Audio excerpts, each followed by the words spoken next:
ಯಡಿಯೂರಪ್ಪನವರು ಜೊತೆಲೇ ಇಟ್ಕೊಂಡು 99ರಿಂದ ಅವ್ರ ಜೊತೆಲೇ 20-25 ವರ್ಷಗಳಿಂದ ನಾನು ಕೂಡ ರಾಜ್ಯದಿಂದ ಬಂದಂಥ ಕಾರ್ಯಕರ್ತಗಳ ಒಂದು ಒಡನಾಟವನ್ನು ಇಟ್ಕೊಂಡು ನಾನು ಯಾವತ್ತೂ ಕೂಡ ರಾಜ್ಯದ ಅಧ್ಯಕ್ಷನಾಗ್ತೇನೆ ಅಂತೇಳಿ ನಾನು ಅಂದ್ಕೊಂಡಿರಲಿಲ್ಲ. ಇವತ್ತು ಹಿರಿಯರು ನನಗೆ ಆಶೀರ್ವಾದ ಮಾಡಿದಂಥ ಸಂದರ್ಭದಲ್ಲಿ ಪ್ರಾಮಾಣಿಕವಾಗಿ ನಾನು ಮಾತನ್ನು ಹೇಳ್ತೇನೆ.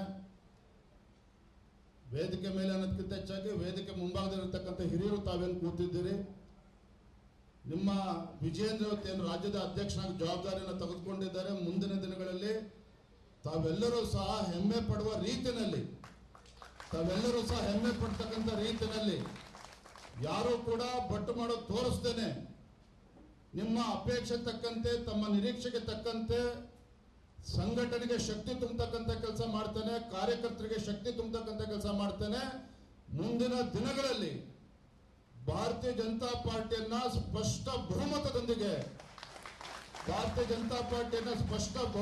ಅಧಿಕಾರಕ್ಕೆ ತರೋದ್ರ ಮುಖೇನ ಇವತ್ತು ಉತ್ತಮ ಕೆಲಸವನ್ನು ಮಾಡ್ತಕ್ಕಂಥ ನಿಟ್ಟಿನಲ್ಲಿ ನಾವು ಬರುವಂತ ದಿನಗಳ ಕೆಲಸವನ್ನು ಮಾಡ್ತೇನೆ ಅನ್ನೋ ಮಾತನ್ನ ಸಂದರ್ಭದಲ್ಲಿ ಹೇಳ್ತಾ, ದ್ರೋಹಿಗಳನ್ನು ಕೂಡ ಒದ್ದು ಒಳಗಾಗ್ತಕ್ಕಂಥ ಕೆಲಸ ಕಾಂಗ್ರೆಸ್ ಸರ್ಕಾರದವರು ಮಾಡೋದಕ್ಕೆ ಸಾಧ್ಯ ಆಗಲಿಲ್ಲ. ಅಲ್ಪಸಂಖ್ಯಾತರಿಗೆ ಮನಸ್ಸಿಗೆ ನೋವಾಗ್ತದೆ ಅಂತ ಹೇಳಿ ಇವರ ಅಲ್ಪಸಂಖ್ಯಾತ ತುಷ್ಟೀಕರಣದ ನೀತಿ ಇವತ್ತು ಯಾವ ಪರಿಸ್ಥಿತಿಗೆ ತಂದಿಟ್ಟಿದೆ ಅಂತ ಹೇಳಿದ್ರೆ, ಮೊನ್ನೆ ದಾವಣಗೆರೆ ಜಿಲ್ಲೆಯ ಚನ್ನಗಿರಿನಲ್ಲಿ ಮಡ್ಕ ದಂಧೆ ನಡೆಸ್ತಕ್ಕಂಥವನ್ನ ಹಿಡಿದು ಪೊಲೀಸ್ ಸ್ಟೇಷನ್ಗೆ ತೆಗೆದುಕೊಂಡು ಹೋಗ್ತಕ್ಕಂಥ ಸಂದರ್ಭದಲ್ಲಿ ಅವನು ಮೃತವಂತಾನೆ. ಆದ್ರೆ ಮರುಕ್ಷಣ ಒಂದು ಗಂಟೆನೂ ಕೂಡ ತಡ ಮಾಡದೇನೆ ಸಾವಿರಾರು ಸಂಖ್ಯೆಯಲ್ಲಿ ಚನ್ನಗಿರಿಯಲ್ಲಿ ಪೊಲೀಸ್ ಸ್ಟೇಷನ್ಗೆ ನುಗ್ಗಿ ದಾಂಧಲೆ ಮಾಡಿ ನಡಿ ಈಗ ಶುರು ಮಾಡೋಣ.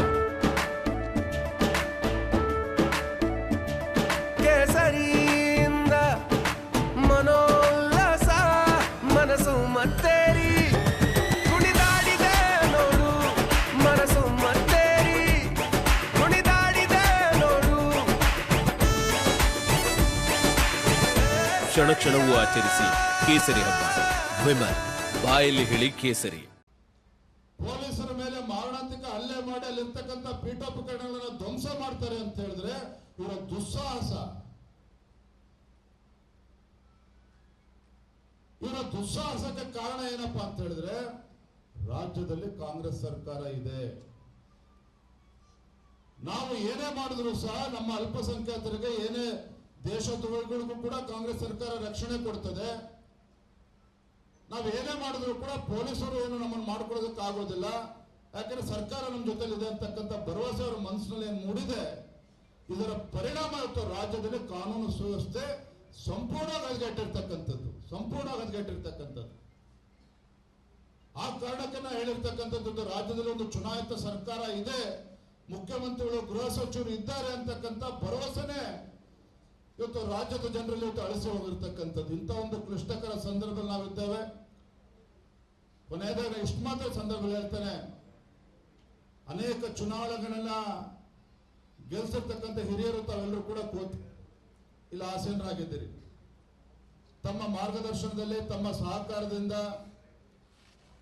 ಮಾನ್ಯ ಭೋಜೇಗೌಡರು ಮತ್ತೆ ಹಾಗೆ ಧನಂಜಯ ಸರ್ಜೋರ್ ಇಬ್ರು ಕೂಡ ದೊಡ್ಡ ಹಂತದಲ್ಲಿ ಗೆದ್ದು ಬರ್ತಾರೆ ಅನ್ನುವ ಸಂಪೂರ್ಣ ವಿಶ್ವಾಸ ನನಗಿದೆ. ನಾನೊಬ್ಬ ರಾಜ್ಯದ ಅಧ್ಯಕ್ಷನಾಗಿ ನನ್ನ ಕರ್ತವ್ಯನೂ ಕೂಡ ಇವತ್ತು ಬಂದು ಎಲ್ಲ ಕ್ಷೇತ್ರಗಳಿಗೆ ಓಡಾಡಬೇಕು.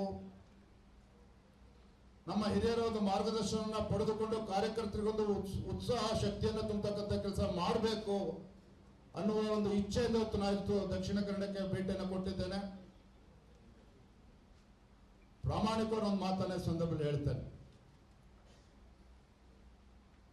ಇವತ್ತು ನಾವೊಬ್ಬ ರಾಜ್ಯದ ಅಧ್ಯಕ್ಷನಾಗಿ ಇವತ್ತು ನಮ್ಮ ಪಕ್ಷದ ಹಿರಿಯರು, ಪರಿವಾರದ ಎಲ್ಲ ಹಿರಿಯರ ಒಂದು ಆಶೀರ್ವಾದದಿಂದ ರಾಜ್ಯದ ಅಧ್ಯಕ್ಷನಾಗಿ ಜವಾಬ್ದಾರಿಯನ್ನು ತೆಗೆದುಕೊಂಡು ಇವತ್ತು ಲೋಕಸಭಾ ಚುನಾವಣೆಯನ್ನು ಮುಗಿಸಿ ಇವತ್ತು ರಾಜ್ಯಾದ್ಯಂತ ಪ್ರವಾಸ ಮಾಡ್ತಾ ಇದ್ದೇನೆ ಅಂತ ಹೇಳಿದ್ರೆ, ಅನೇಕ ಹಿರಿಯರು ಒಂದು ತಪಸ್ಸಿನ ಮೂಲಕ ಇವತ್ತು ಪಕ್ಷವನ್ನು ಇವತ್ತು ಸದೃಢವಾಗಿ ಇವತ್ತು ಕಟ್ಟಿ ಬೆಳೆಸಿರ್ತಕ್ಕಂಥದ್ದು. ಅನೇಕ ಹಿರಿಯರು ಇವತ್ತು ಈ ಸ್ಥಾನದಲ್ಲಿ ಕುಳಿತುಕೊಂಡು ಇವತ್ತು ಕಾರ್ಯಕರ್ತರಿಗೆ ಒಂದು ಶಕ್ತಿಯನ್ನ ತುಂಬಿದ್ದಾರೆ, ಕಾರ್ಯಕರ್ತರಿಗೆ ಉತ್ಸಾಹನ ಕೊಟ್ಟಿದ್ದಾರೆ. ಭಾರತೀಯ ಜನತಾ ಪಾರ್ಟಿ ಇವತ್ತು ರಾಜ್ಯದಲ್ಲಿ ಅಧಿಕಾರಕ್ಕೆ ಬರ್ತದೆ ಅಂತ ನಮ್ಮ ಕಾರ್ಯಕರ್ತರು ಯಾರೂ ಕೂಡ ಊಹಿಸ್ಕೊಳ್ಳೋಕೆ ಸಾಧ್ಯ ಇರಲಿಲ್ಲ. ನಂಗೆ ಇನ್ನೂ ಕೂಡ ನೆನಪಿದೆ, ಸಿದ್ದರಾಮಯ್ಯನವರು ಉಪಮುಖ್ಯಮಂತ್ರಿ ಇದ್ರು, ಯಡಿಯೂರಪ್ಪ ವಿರೋಧ ಪಕ್ಷದ ನಾಯಕರು. ಸಿದ್ದರಾಮಯ್ಯನವರು ವಿಧಾನಸಭೆ ಒಳಗಡೆ ಅಧಿವೇಶನದಲ್ಲಿ ಮಾತನಾಡ್ತಾ ಒಂದು ಮಾತನ್ನು ಹೇಳ್ತಾರೆ, ಏನ್ ಯಡಿಯೂರಪ್ಪನವರೇ ಕನಸು ಕಾಣ್ತಾ ಇದ್ದಾರೆ ನೀವು, ರಾಜ್ಯದಲ್ಲಿ ಭಾರತೀಯ ಜನತಾ ಪಾರ್ಟಿ ಅಧಿಕಾರಕ್ಕೆ ಬರೋದಕ್ಕೆ ಸಾಧ್ಯನೇ ಇಲ್ಲ, ರಾಜ್ಯದಲ್ಲಿ ಮತದಾರರು ಯಾವುದೇ ಕಾರಣಕ್ಕೂ ಕೂಡ ನಿಮ್ಮಂತ ಬಿಜೆಪಿಯವರಿಗೆ ಅಧಿಕಾರಕ್ಕೆ ಬರೋಕ್ಕೆ ಬಿಡೋದಿಲ್ಲ ಅನ್ನುವ ಮಾತನ್ನ ಹೇಳ್ತಾ ಇದ್ರು. ಆದ್ರೆ ಸನ್ಮಾನ್ಯ ಯಡಿಯೂರಪ್ಪನವರು ಸಿದ್ದರಾಮಯ್ಯನವರು ಮಾತನಾಡಿದಂತ ಮಾತುಗಳನ್ನು ಆಲಿಸಿ ಅದನ್ನು ಸವಾಲಾಗಿ ಸ್ವೀಕಾರ ಮಾಡಿ ರಾಜ್ಯದಲ್ಲಿರ್ತಕ್ಕಂಥ ಲಕ್ಷಾಂತರ ಕಾರ್ಯಕರ್ತರ ಪರಿಶ್ರಮದಿಂದ, ಹಿರಿಯರ ಒಂದು ಆಶೀರ್ವಾದದಿಂದ ಕರ್ನಾಟಕ ರಾಜ್ಯದಲ್ಲಿ ಭಾರತೀಯ ಜನತಾ ಪಾರ್ಟಿಯನ್ನು ಅಧಿಕಾರಕ್ಕೆ ತರ್ತಕ್ಕಂಥ ಕೆಲಸವನ್ನು ಮಾಡಿದ್ದಾರೆ. ಅನೇಕ ಲಕ್ಷಾಂತರ ಕಾರ್ಯಕರ್ತರ ಶ್ರಮ ಇದೆ ಅದರಲ್ಲಿ. ಯಾಕೆ ಮಾತನ್ನ ಈ ಸಂದರ್ಭದಲ್ಲಿ ಹೇಳ್ತಾ ಇದ್ದೇನೆ ಅಂದ್ರೆ, ನಾನು ರಾಜ್ಯದ ಅಧ್ಯಕ್ಷನಾಗಿ ತಾವೇನೇ ಅನೇಕ ವಿಚಾರಗಳು ಪತ್ರಿಕೆಗಳಲ್ಲಿ, ದೃಶ್ಯ ಮಾಧ್ಯಮಗಳಲ್ಲಿ ತಾವು ಕೇಳ್ತಾ ಇರ್ತೀರಿ.